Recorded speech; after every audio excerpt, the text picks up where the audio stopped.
THICKENS. It's in the game. I think it's fair to say that even on a good day, most people would want to get out of Florida and travel to Canada if that was an option. I don't live in North America. That could be completely unfair, but from everything I've heard about Florida and when I have visited, yeah, I'd rather go to Canada.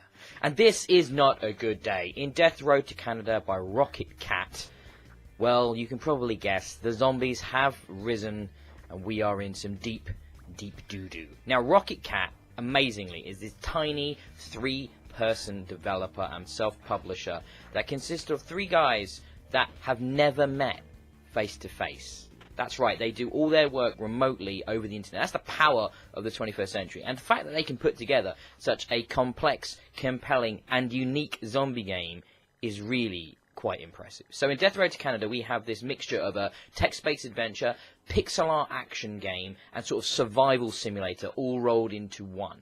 And it will become quickly apparent as you watch the video how those sort of elements feed together. It's got a very distinct, first of all, pixel art visual style. Lots of quite bright colours contrasting with the darkness when you get into, say, the nighttime levels or the underground levels. It really works quite well. It makes those areas seem very severe and quite imposing. And in Death Road to Canada, what you do is you start off usually as 2 people, and you can find other survivors along the road, and you're managing your resources in your vehicle to try and get all the way to Canada from Florida. That's not a short journey and requires lots of fuel, food, medical supplies, weapons and things like that. And as you're going, your guys are leveling up, you're improving your skills, and this is sort of a roguelike element to this game. So it's permadeath. So when your characters die, they are gone. That's it. They're done. They're eaten by zombies. They're gone. But, if you've got multiple teams, multiple sort of guys on your team at any one moment, when your guy dies, you'll move on to another person if that's the one you're controlling. You can flick between the different people on your team at any moment, so you can pick who you want to be the leader and who you want to primarily control, and that's quite easy to do. And yeah, you're basically managing those stats and those elements while trying to survive in the action games. Now, the action element of this game is usually in a scavenging situation. So you're going to get out of the car, you're going to maybe sort of loot a Walmart type of facility or building, or you're going to look in an abandoned survival camp, or you're going to try and ransack a weapons store, or try and get through a city at night. There's various things like that.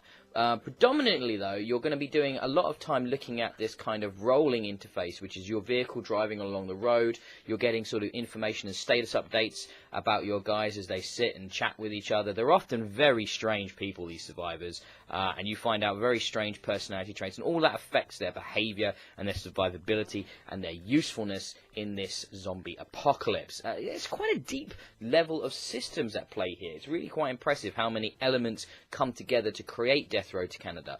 So, you've got this management system as well, like I've just talked about, and then there's sort of the text-based adventure system where you're choosing different outcomes from various scenarios that are proposed to you as you go along, and many of them are outlandish and weird and strange. There's lots of very odd, unique characters in here to unlock, and thankfully there's multiple ways of playing the game, so you can do it in normal mode, hard mode, but you can also do things like unique character mode, which means you get to see more of those strange, unique guys. I'm thinking of the dude in the monster suit and the sort of mute psychopath that can join your team. So there's a lot of variety and weirdness here. There's a lot of charm in Death Road to Canada.